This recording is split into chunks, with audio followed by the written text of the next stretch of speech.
Hello, everyone. Welcome back to the Real Kiz podcast. Today, I have a dear friend with me who I'm very excited to share with all of you. Olga Fedotova is an international movement, voice, public speaking, self-expression coach, and an urban kiz and tarasha teacher with over 20 years of experience. She's a creator and facilitator of the Power of Connection Global Dance Therapy Project, where dance, emotional healing, and self-expression come together in a safe and supportive environment. And I took part in it for the first time a couple of months ago, and I totally loved it. Through her work, Olga empowers individuals to break through their personal limitations, embrace their authentic selves, and communicate with power and confidence. So welcome, Olga. Thank you for being here. Thank you, honey. Thank you for having me. I really happy to be here. Thank you. I am very excited about our conversation today, and we're going to dive into some really deep things. We're going to talk about where we store trauma in our bodies and then how to somatically release it through dance therapy. I remember when I met you in Mexico 2 years ago, and we were sitting on the beach, and you telling me that when you dance with someone, you could feel where they have trauma in their body. Like you could feel where they're holding something back and where something is repressed in them. And that made such an impression on me. I'm like, wow, that's so cool to be able to dance with someone and feel their body and be able to diagnose them like this is where something is stored in your body that needs healing, that needs release. Can you tell us more about that? Why? Of course, with all love. First of all, it's really important to remember that our body is like huge AI. Our body remembers everything from the beginning, everything from our past lives, probably, right? From our ancestors. So we keep holding that experience in our body. And of course, if you work with body, if you understand body movement, and if you help people to release their negative emotions through body movement and dance, of course, you're going to see the difference between people who is super free and open and people who is dealing with some traumas, emotional traumas, physical traumas, etc. When you dance with someone, especially us kizomba dancers, right? We are so in a close position. We're sharing our energy heart to heart. And of course, if you understand where exactly this trauma lives, you can tell right away what this person is going through. For example, if you healing your trauma or not even healing, maybe you're not aware of that trauma and you came to Kizomba just because you felt something is missing, you felt something was off, so you're trying to, fill out that gap in your heart with Kizomba hugs, right? For example, our heart. In heart, in chest, we have a lot of different emotions. We keep our emotions. We kind of cherish our emotions here, right? And for example, if you have posture where you do not hold your back straight, if your posture is like this, right? This is the first thing that the person right now is going through a heartbreak. I'm calling it like this. It has nothing to do with the relationship. No, it's more about relationship with your own trauma and relationship with yourself. So yeah, this is true. And I'm still in my journey of observing stuff. I cannot tell that I'm like 100% professional in that, but sometimes you dance with someone and you feel their body is actually shaking because of vibration. My vibration, his or her vibration is super like we're trying to match this frequency, right? And we feel like something is going on. So yes, this is really beautiful and deep topic. Isn't it amazing when you dance with someone and you're just like, oh, something is going on with his or her shoulder? Did you have that type of experience when you could feel that something is going on in the body of your leader? Yeah, sometimes if they keep moving a body part a certain way, like if they're like trying to shake something off, I could tell that they're physically uncomfortable in their body. Yeah, it depends on your posture. It depends on some patterns. A lot of people, they are covering their traumas, but you can actually feel it. I'm that type of dancer who loves to dance, right? But to be honest, especially for the last couple of years, I don't dance kizomba that much. I am teaching kizomba. Yes, I'm teaching Urban Kiz and Tarasho and the power of connection all over the world. But I am in my journey of observation. I do like to sit and watch people dancing. Last night I was teaching here with my beautiful partner from Montreal, like two Montrealians girls were teaching here in Playa del Carmen. And I was like, most of the social, I was sitting and watching people dancing. And just by watching the way how they move their bodies, the way how they move their arms, their shoulders, their hips, their feet, you can tell a lot. So I am in my journey of learning and observing body language during the dance. And I realized the first thing what came into my mind yesterday night, it's very recent insight, and I want to share it with you and with all people who's gonna listen to us. I realized that people, they don't enjoy music. They dancing steps and they try their best to do steps instead of feeling the music, instead of giving that opportunity to music actually play through their body. I'm always telling on my workshops, guys, relax, enjoy just the basic steps first, and let the music play through your body. Let the music dance through your body. It's not you who is dancing music, it's music who is dancing you. You know what I mean? But we all have different intentions. Like when we come into the social, we all have different intentions. And maybe it's main like three intentions, right?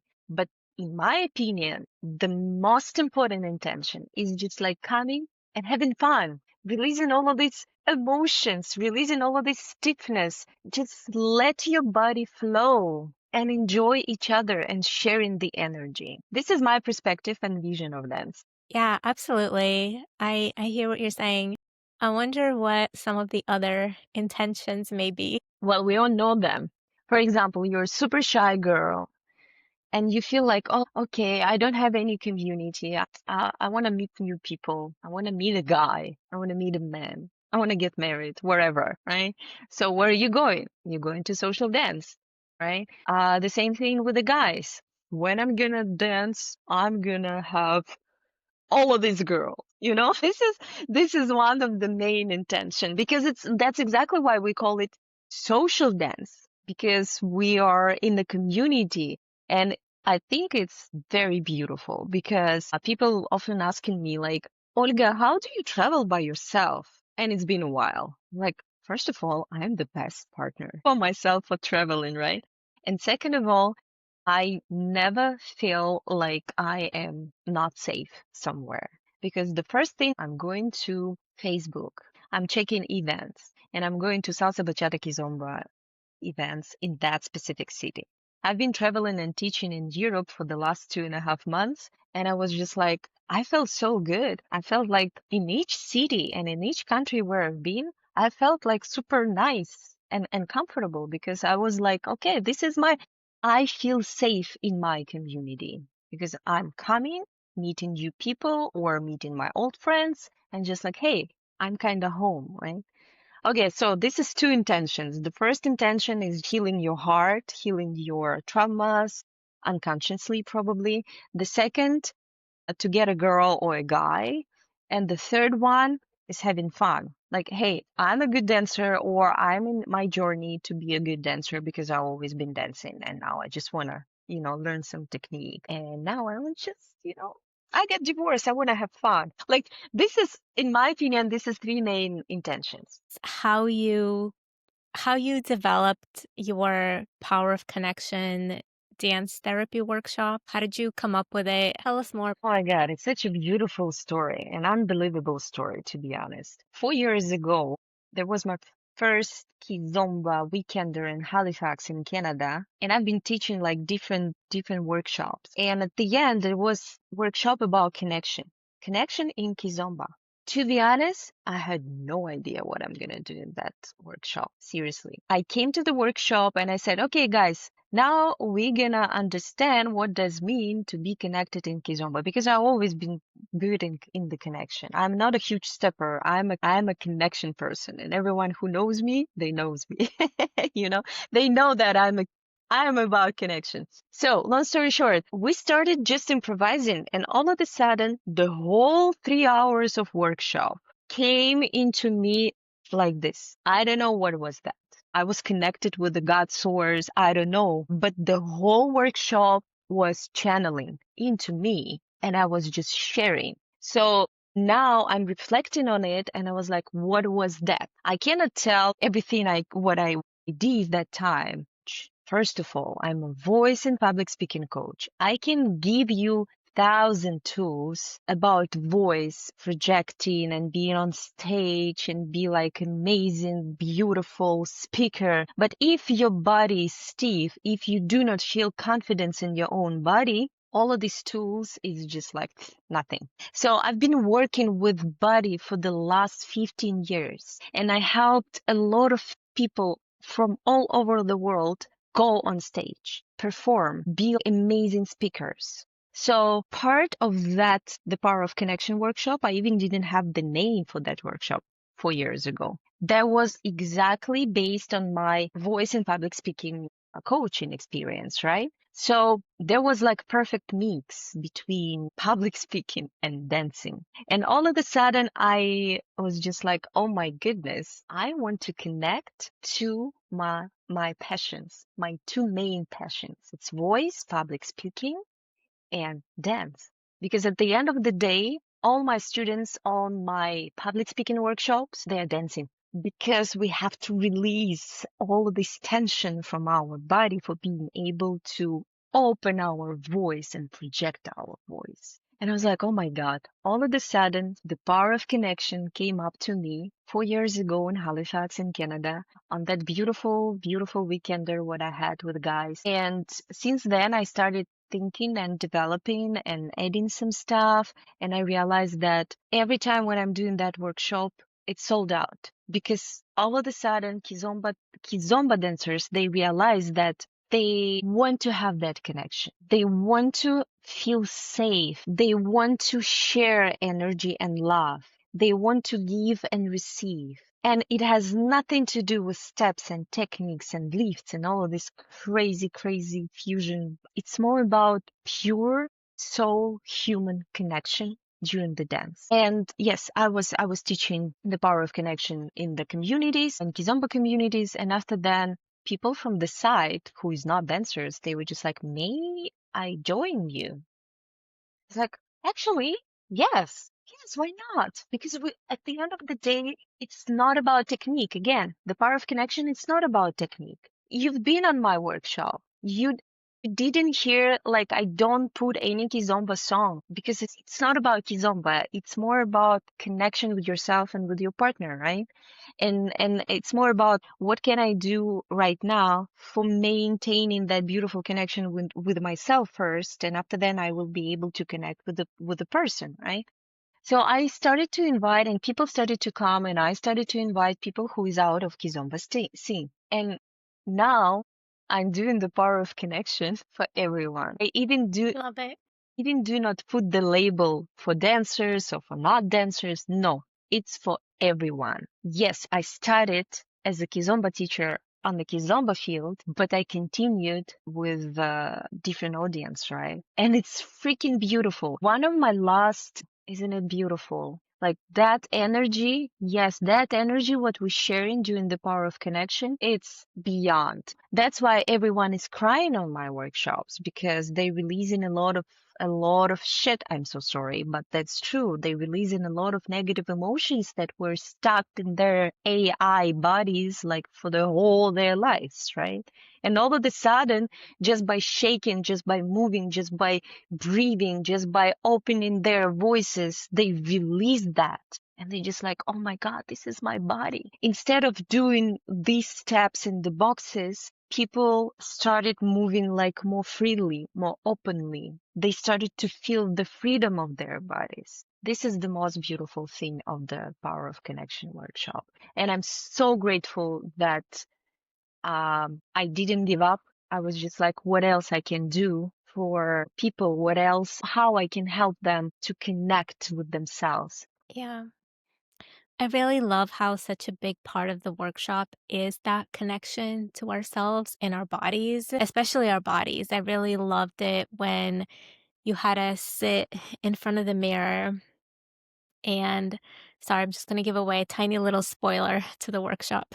But when you had us sit in front of the mirror and look at ourselves and really connect with the physical image of our bodies and then to talk to ourselves, talk to our image in the mirror. To me, that was so powerful. And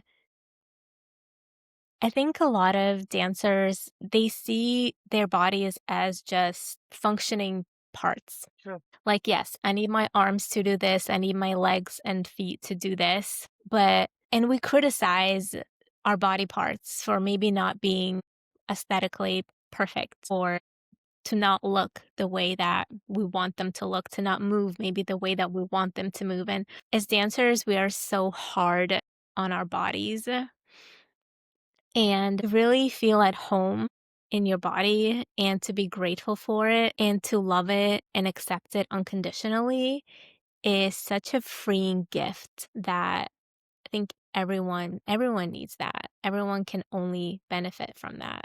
That is so true. And thank you for sharing. Thank you for giving that little spoiler because I love that exercise. I am doing that exercise with my students who is coming to me to work with their voices, with their public speaking aspects, right? Because at the end of the day, it's all about the way how we feel in our own bodies, right? I created my own method, which helping people to be connected with themselves. That method I'm using in my dance journey and in my voice journey. Body, state, and voice. So three different but kind of aligned aspects, right? Body, it's the first, always. Just, sometimes we think like, I'm speaking, I'm telling you something, but your body is actually telling completely another thing, right?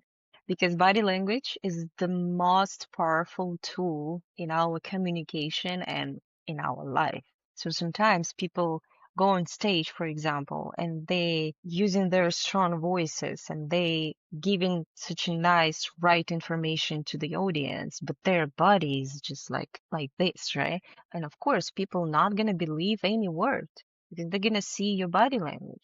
The same in dance. So how people can be, how they can use that tools and how they can be like more open and honest with themselves and with their own bodies. This is the question. Like, what should they do? And of course, when we come into Kizomba classes and most of the teachers, just because we have like limited timeline, right? Like 1.5 hours, especially during festivals, it's like crazy schedule. What teachers are giving for that 1.5 hours? Of course, patterns, sequences, steps, because they want students to go out and dance, right? Me, I am very boring teacher. I'm gonna work on your basic steps until you're gonna be so freaking comfortable with the basic steps because basic foundation, it's the main, like it's everything. In dance, it's first, it's foundation, it's basic. And when you're able to master your basic, and after then you can do all that crazy stuff, right? So coming back to my method, I realized that I just cannot split these three things. If you have some fears and insecurities in your mind, if you're dealing with your traumas and wounds, you won't be able to be an amazing speaker because again, your body will project your traumas, will show your traumas, right? And a voice, of course, as a tool, also very powerful tool when you speak and when your voice is shaking, when you lack of good breathing, of course, people again gonna read it that you're not confident right now. You do not believe in your own words. You see, so everything what related the method of body, state, mind, I can put actually on a dance scene as well. And I was like, okay, let me just merge it. Let me just combine these beautiful experiences, what I had for all my life. As a dancer, I know how to use my body for being able to express myself and feel more comfortable, right? But it has nothing to do with other bodies. Sometimes, and as you know, we are women, we are just leading by hormones, right? In a different parts of our cycle, we dance differently. We talk differently. We think differently. We're changing every part of the cycle. Sometimes I feel like I'm the goddess on the dance floor. Sometimes I feel like I'm a grandma who's like 75 years old. I cannot move my hips. I cannot move like, you know what I mean? So this is also a big point. Instead of forcing, instead of pushing, instead of going hard on our own bodies, we have to understand what's going on. We have to listen to our body. We have to ask ourselves, okay, where I am right now, what's going on with my body? Like I have that very beautiful and simple technique. You just close your eyes, you just take a breath in and out. You calm down your mind and you just try to scan your body. Very simple technique. You scan your body, be present, go with your head, after that your forehead, your eyes, nose, mouth, tongue, like everything, each part of your body. Talk to your body. Ask yourself, like, what's going on? Why I feel this? Where is this? Okay, the situation happened and I had some emotions. Where is this emotion stuck? What can I do for my body for being it to release these emotions? Because sometimes, not sometimes, most of the time, we just like, wherever. And this wherever after that can be your, I don't know, like some issues with your health, right? So everything what we process in our mind, it's stuck in our body if we do not work with the physical body. So as a Kizomba dancers, I think we have a amazing field where we can express ourselves, right? But again, by watching people, I can tell that a lot of dancers, they just stepping in the boxes. They just trying to do these crazy things instead of enjoying the music and the partner and the connection. So observation.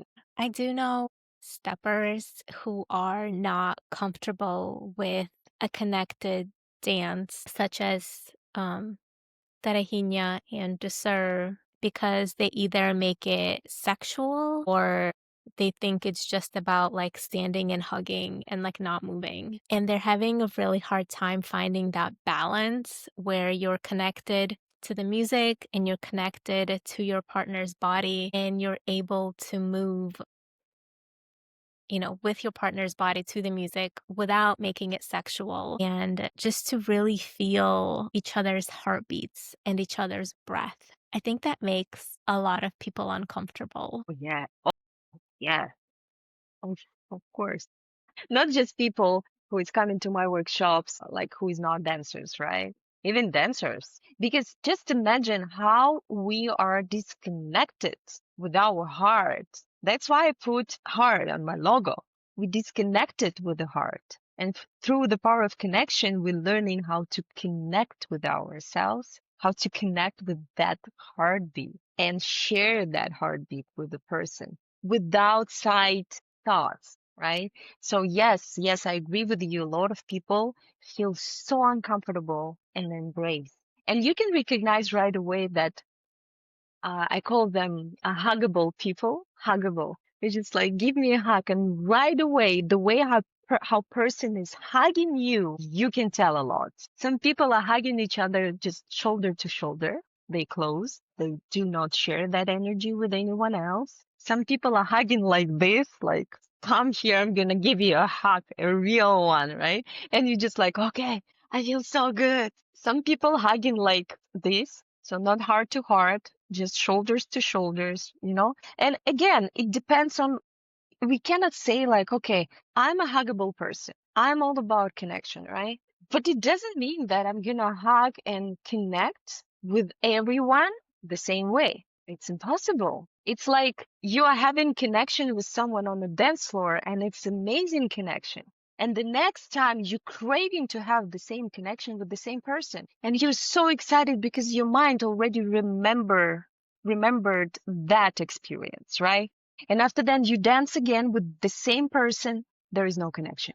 Why? Because connection, it's not just about your energy. Connection is about where you are right now. What are you dealing with? What's going on with your mind, right? I don't know, maybe some troubles at work. Maybe you're dealing with some heartbreak, wherever. This is like very inner connection, right? Next, music. Transitions. Oh my goodness, this is so important. Sometimes these transitions between songs is just killing the whole vibe, right? So music, environment, organization, the dance floor, the air. If it's super hot, it's really hard to connect with someone because you're sweating like crazy, right? So connection and the power of connection. It's like, okay, I'm coming on the dance floor. What do I want to bring on the dance floor tonight? Every time I'm telling to my students, guys, please leave all of your shit behind this door. As a radio person, I can tell.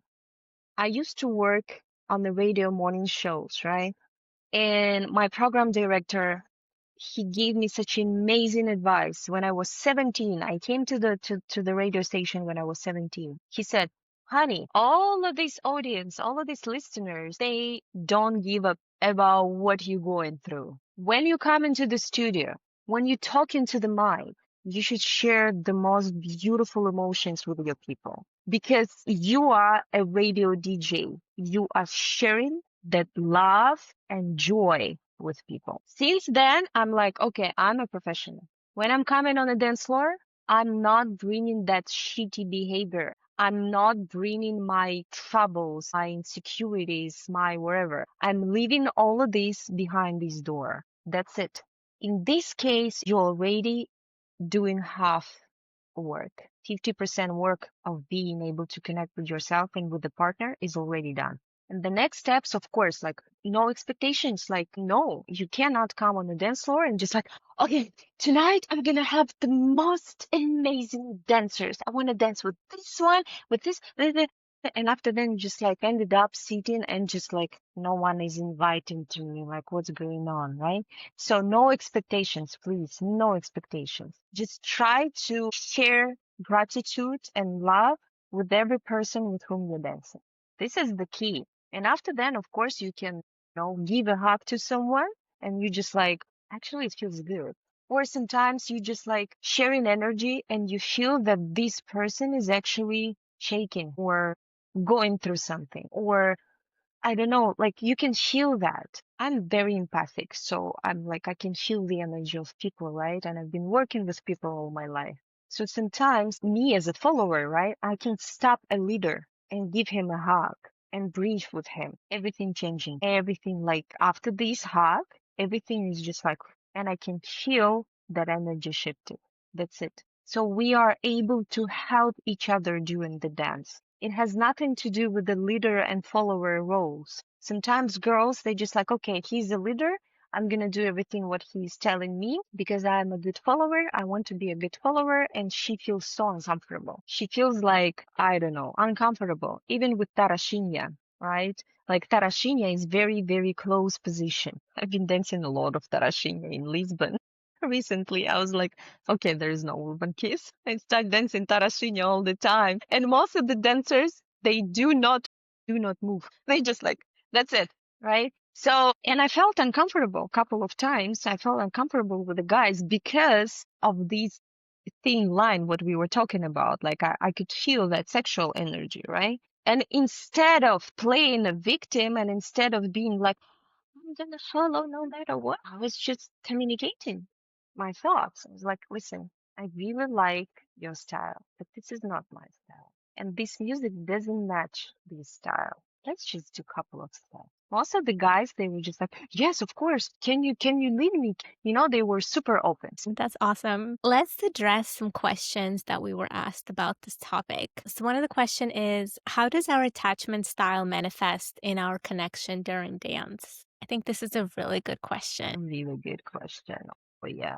Again, I'm in my journey of observation, right? When I lead, I can feel, especially from girls, sometimes they're leaning on me, they're hugging me, and they just like, they become super heavy, right? So they just like I don't know, I cannot move them. And they like this. And I'm like, okay, probably it's very anxious, anxious attachment because come here, give it to me. I don't feel comfortable being by myself. Sometimes when I lead to the open position and I give a space, especially in tarasho, because tarasho it's like more about also self-expression, right? And I can feel and see how girls getting so uncomfortable. They just like, I don't know what to do, you know? Of course, it could be just lack of whatever, lack of technique, lack of improvisation, lack of joy, but it also could be a part of their trauma response, right? Like, or style of attachment. There is another, the opposite way. Sometimes I dance with girls and they doing this. I'm trying to bring them in a position of 50-50 balance, like, okay, let's connect all of these connection points, but they still doing this, the opposite, right? And I'm like, okay, maybe this is avoidant attachment. Again, there is no Mhm. and sometimes you can feel like when I dance tarashinha with girls, it's very interesting to again to feel and observe. Some girls are so grounded, so easy to lead them. The all points of connections. I even can lead them with my stomach. It's so beautiful and just wow, right? And you feel safe. You feel safe when you dance compa Mhm. or tarashinha or tarasho with the girls, right? Well, I do not tell that we cannot feel safe with the leaders, guys, but we understand what we're talking about here. And sometimes I feel that girls are, so light, like the opposite. They super light, and I even cannot catch them, and I'm like, okay, what is this? What's going on here? They trying to escape or what? Yeah, and also I feel like sometimes when follows back lead, that could also be a sign of avoidance, that like hyper independence. It's like, I know what to do. I got this. I will do this move. I don't need you to lead it. Yeah, yeah, yeah, yeah. So again, I still don't have any proof about this style of attachment and dance connection, but let's see. Maybe I'm gonna study it at some point. Yeah, it's definitely interesting because I'm sure it does show up. Okay, so we talked about it from the perspective of the follows. How do you think it is for the leads? What happens when a lead is anxious or avoidant?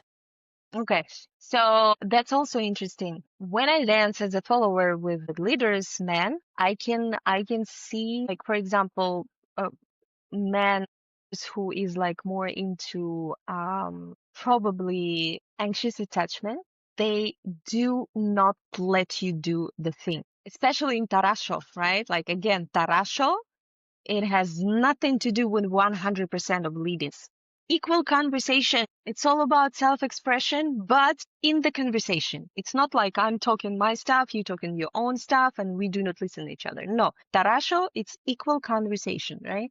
And sometimes you cannot move because he's leading you everything. Like everything. For me, that type of leaders who is just leading you all the way and trying to control you all the way, they have that anxious attachment in the relationship, right? Leaders who is showing off, who is like doing like some stuff without actually understanding your level of dance. Mm. They just start doing crazy steps and leaps with the follower who is not there yet.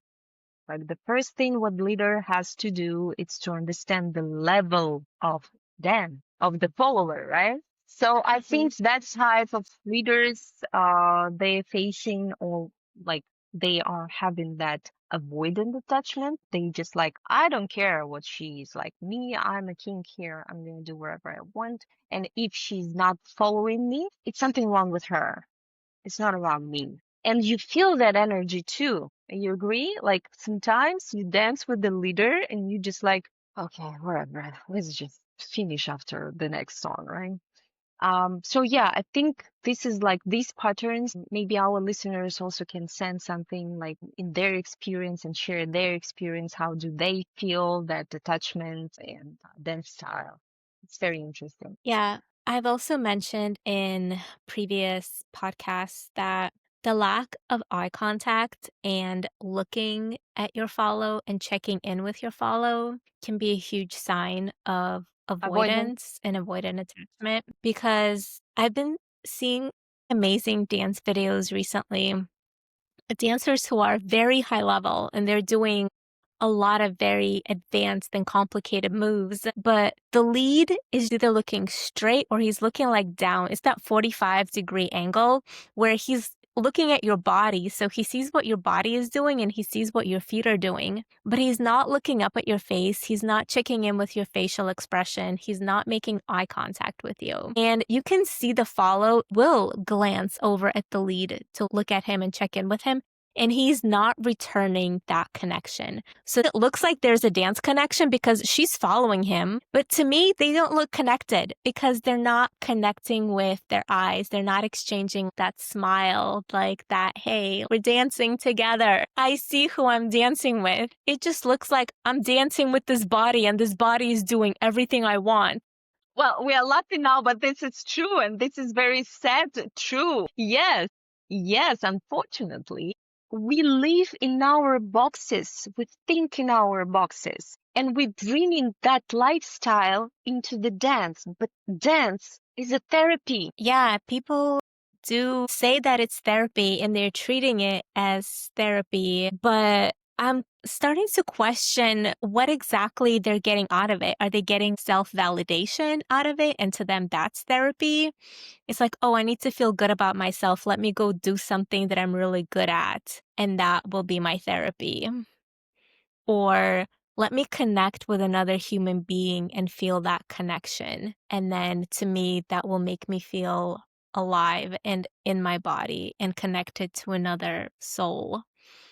And one of my other favorite parts about your workshop was that you had us connect with our partner. You had us really connect and dance and look at each other so that we weren't just dancing, we were dancing with someone. And it was so different. Yeah, that was beautiful. The last exercise probably, right? Like the deepest one. Yes, Hmm. that exercise is one of my favorites. And every time, no matter what I'm teaching, no matter what I'm doing, the power of connection, no matter what country and mentality and culture, no matter people, we are all the same. We're all about the same. We craving of that connection. We all about Yeah. sharing, giving and receiving. We all about love. We all about soul connection. And what happening on the dance floor, it's more about ego. That's why people who is coming like from Kizomba scene coming to my workshop, they just like, oh. So for them, it's like the whole new thing what they can add into their douceur or Kizomba or Tarash or wherever, because everything what outside of this, it's all about ego. This is the therapy part as well. Like I do like to see evolution of dancers, 100%, because like sometimes I'm dancing with people whom I know like I don't know 10 years, right? And in the beginning we were like this. Now we like this. So the evolution is like doing it things, right? And in the beginning, for example, they came into Kizomba with that intention. And for them, Kizomba was that part of therapy. Now they're not there. They already healed this part.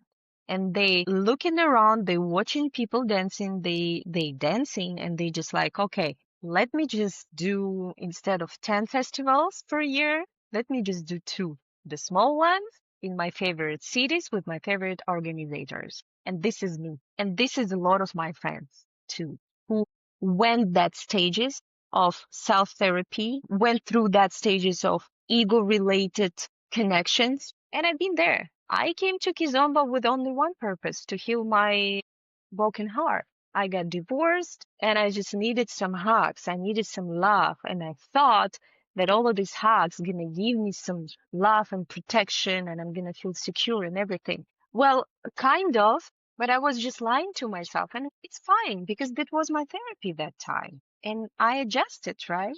And after then I started to observe and I was like, We're all going through that stages as a dancers, like passionate dancers. Like in the beginning, we cannot live without kizomba. All conversations just about kizomba. Did you see that video? Oh, that it's new song. Did you listen to that DJ? Oh my God, he's amazing. So it's all about this, right? With time, you just like, let me just, I don't know, improve my technique. Let's work on it. The next stage, you just like, 2 years ago, I was shaking to dance with the teachers. We all have that, right? Now I can dance with them.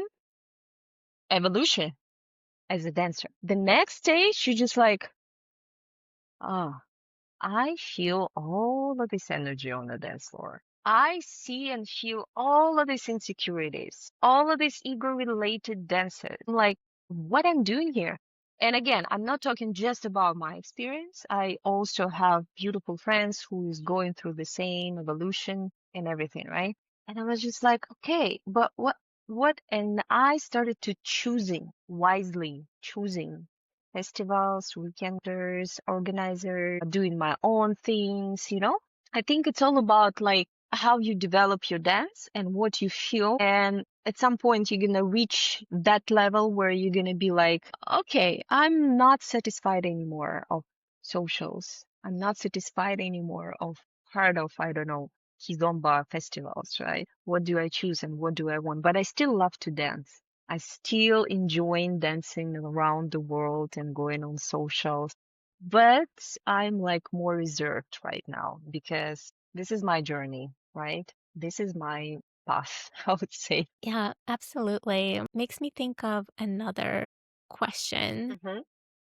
that I think is relevant here. How does our love language play a part, or how does our love language manifest in our dance connection? That people say a lot of dancers must have touch as their primary love language, but is it possible for other love languages to be fulfilled through dance? Gift. I'm just asking. Yeah, I was thinking gift too.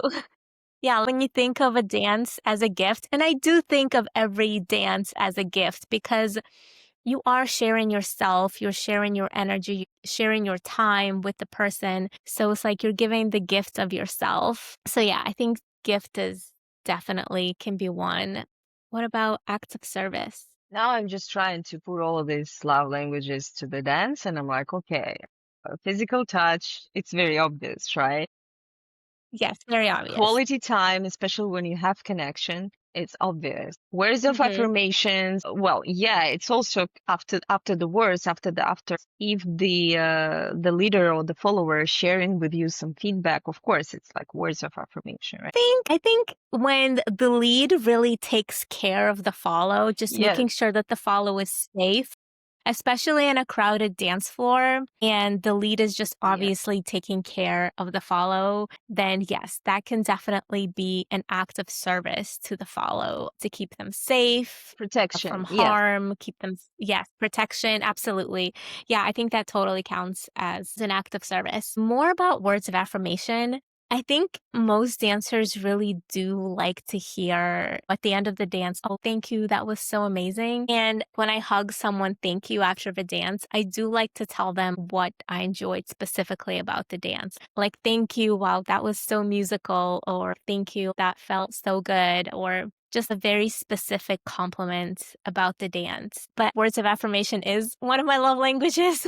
So that makes sense. And everything what you're doing is freaking beautiful. Because at the end of the day, even if words of affirmation is not your love language, but could imagine you dance with someone and you just like sincerely sharing your feelings about that dance. You could just make the Hmm. day for this dancer.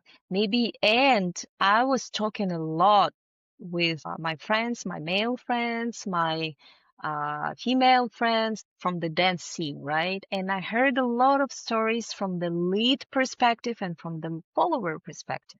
In each my class, I start with a talk. We do not do steps right away. We're sitting down literally and we're talking. And I heard a lot of stories from lead main male leads. They were sharing the way how they started dancing.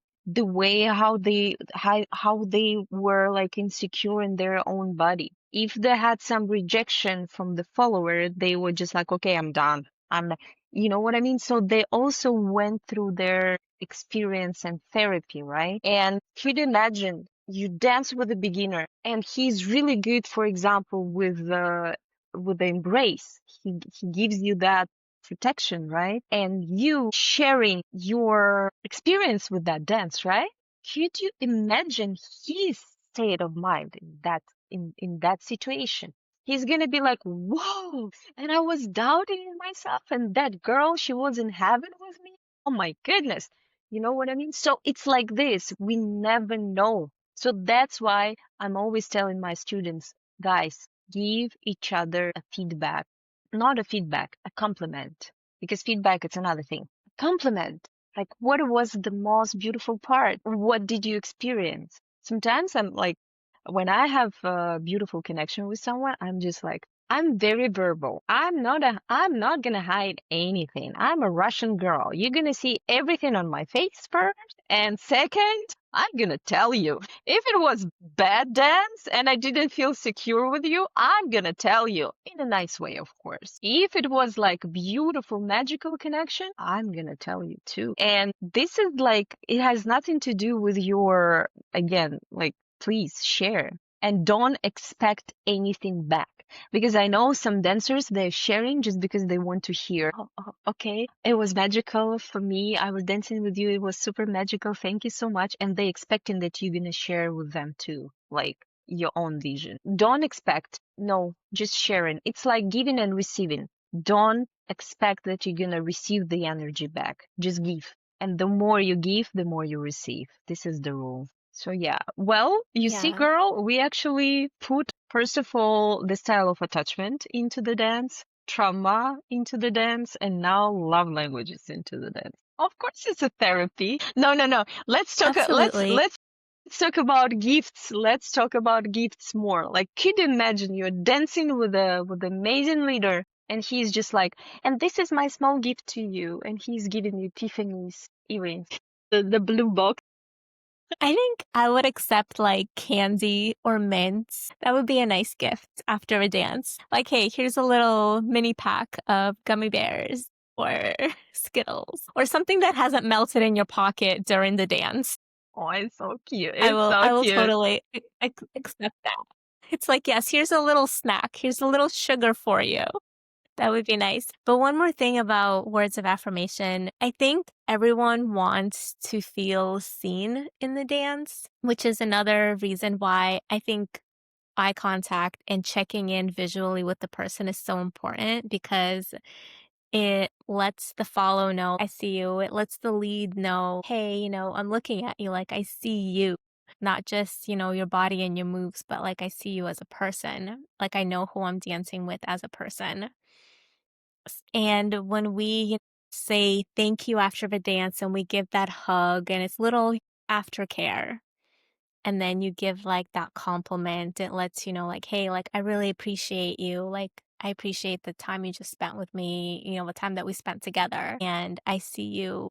And it's just so nice. I truly think that every single dancer wants this, no matter what your love language is. We all want and need this. That's true. And also, during my workshop, for example, we are breaking down four main points of connection, right?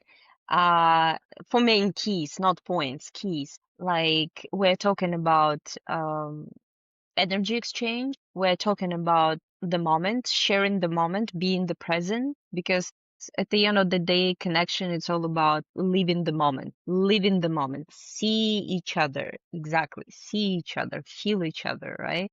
We'll also talk about musicality a lot because if your musicality level different, how you can actually maintain beautiful connection with the partner, even if you listen to the music in a different way. And you can do that. You just need to understand how, right? So it's all about being in the moment. And for some people, this part is most difficult part, being in the moment. Again, there is like different variations why we're not present, why we're dealing with our own stuff, or why our ego is so big right now. So we can just do step. We want to do just steps and impress our follower, right? I'm always telling like, guys, connection, the beautiful connection, it's not about crazy steps. It's more about like you can have the most beautiful connection and the most beautiful dance just by doing basic and tarashi or very, very simple,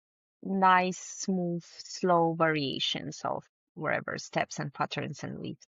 And it could just give you impression, beautiful impression of this dance for the whole life. And I still have that, like memories of my connections with people.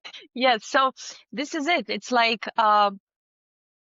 if we're gonna just put everything together, it's more about what exactly you want to share on the dance floor. Because we come in on the dance floor when we have that ego related desires and intentions. We come in on the dance floor to take, not receive, to take. Give it to me. I want this. That's why we're talking a lot about that insecurities and we're talking about that situations where both followers and leaders feel unsafe because a lot of people come in on the dance floor with the attitude of give it to me.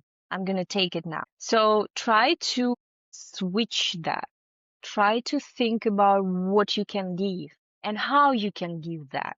So instead of jumping into the dance right away, grabbing a follower or grabbing the leader, instead of doing that, try to connect with the person. I don't care what kind of music is dancing right now. Just stop for a while, do basic one, change your weight, and breathe together. That's it. And after that, start slowly checking the level of the dancer, checking the level of the follower. And after that, put extra things. As you said, checking on each other, check eye contact, see if she's okay or no. Vice versa, because sometimes girls, they are, as a leader, I can tell, sometimes girls, they're moving too much and they just dancing something what I don't lead them. And I'm like, oh my God, I understand how leaders were feeling themselves then way they were dancing with me when I was a beginner with my bachata hips because I came from salsa bachata background. I've been dancing some salsa bachata since 2008 and I came to Kizomba in 2019 with my bachata hips and I with no technique. I just participated the festival right away. And I was dancing with the guys and I was like, "Oh my God, why they stop dancing after like two songs?"